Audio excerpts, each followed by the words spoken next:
questions. Now, Sam is the eternal optimist. I mean, that guy will not take no for an answer.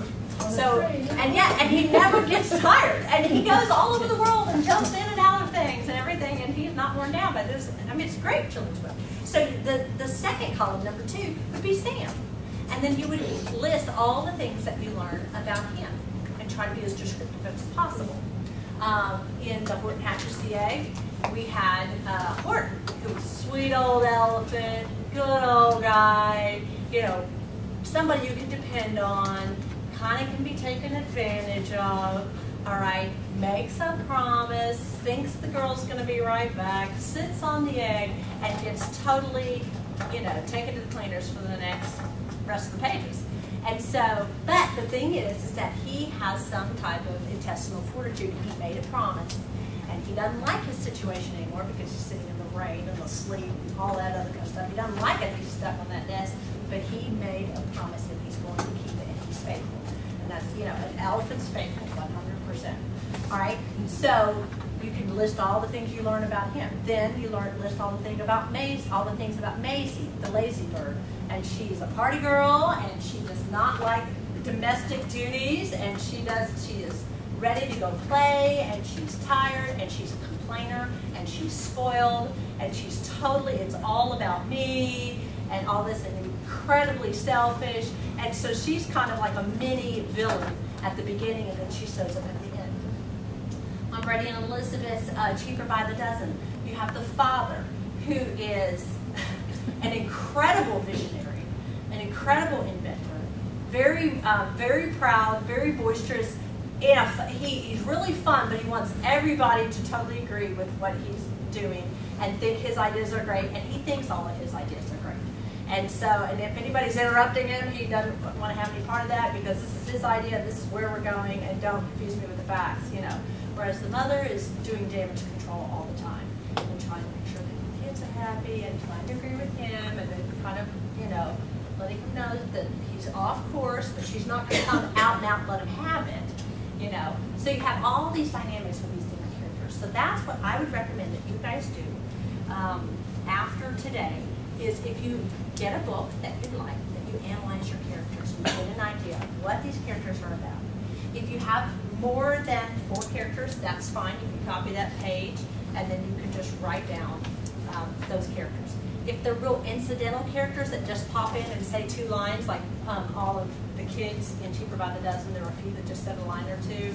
You can still analyze them if you want to, but you don't have to. You just need to have enough to know, you know, here's the dopey kid, and here's the impatient girl who just really wants to be home in front of the mirror, you know, and then this kid over here who's, you know, he's into exploring, and, you know, you just try to figure out, even if they have a small role, kind of what they're going to be about. Okay, any questions about that?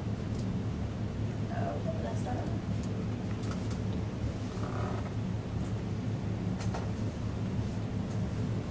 Okay, so analyze your characters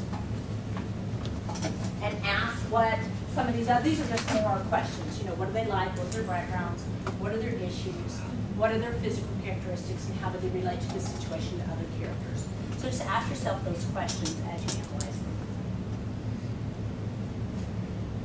All right, so you have figured out your book. You've started to cut it down to about 8 to 9 minutes.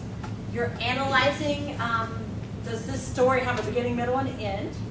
Now you're analyzing the characters. Now you got to figure out how to communicate the very opening to the audience, all right?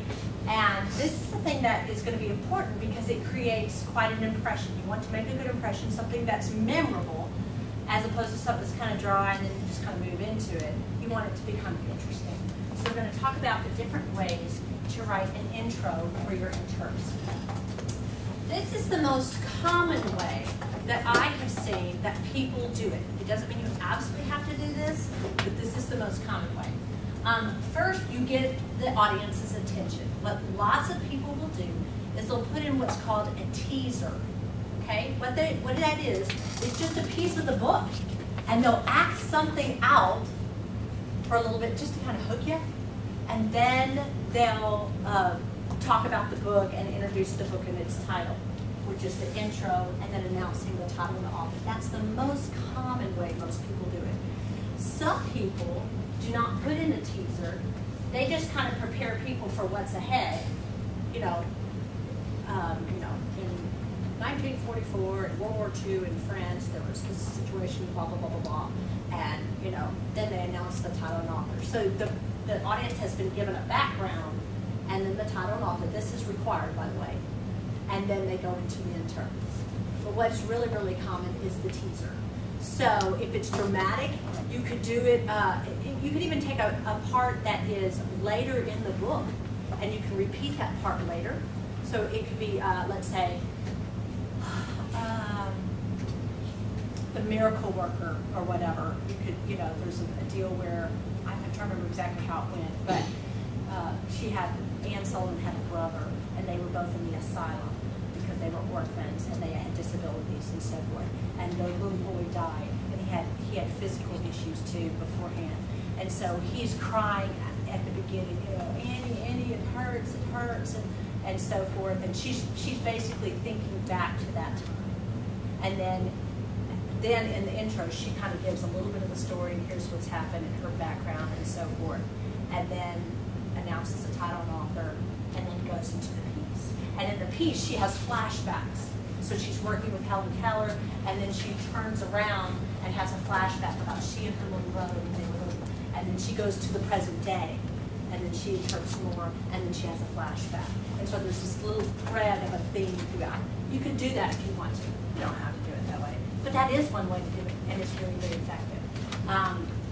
Brady and Elizabeth's attention getter was just how the couple of Cheaper by the Dozen got together. I mean, he's proposing, and she's totally enamored, and he's saying 12 kids, and she's saying yes, and they're all really excited and so forth. And then they give what's called an intro, and they give kind of the background of, this is the story about the family, and they have 12 kids, and here are their names, and here's the title and the author. Okay. And then they go into when they fast forward into they've got all 12 kids, and they've got so many, he just spanked the kid next door. Okay. So I mean they made a big giant leap that way. Yes. Can I ask a quick question? Yeah.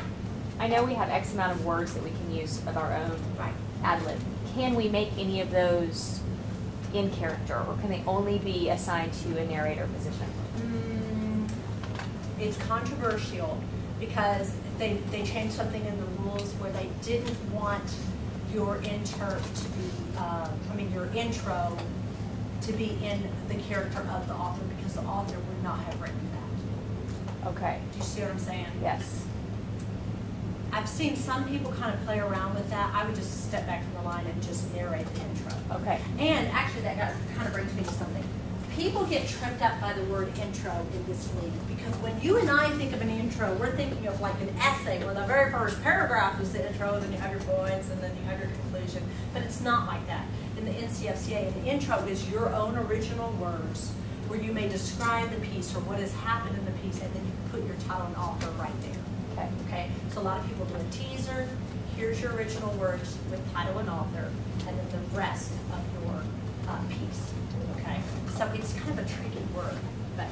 How would you do an intro for a shorter book, like without? You can do like how Brady did Horton Hatches the Egg. He just did a little bit of the story, and where it kind of came to a logical break, and you have to do it early in the piece, but where it came to a logical break, then he just said Horton Hatches the Egg by Dr. Seuss. Or you can give a little bit more for, the classic story by Dr. someone, and then they gave his full name. He had a big, interesting name. Otherwise known as Dr. Seuss. The story of, and then they can even build a lesson in there, about trying things out, about stubbornness and how things, you could do that if you want to. Philosophize in your intro. You could go about it that way. Okay? A lot of people do.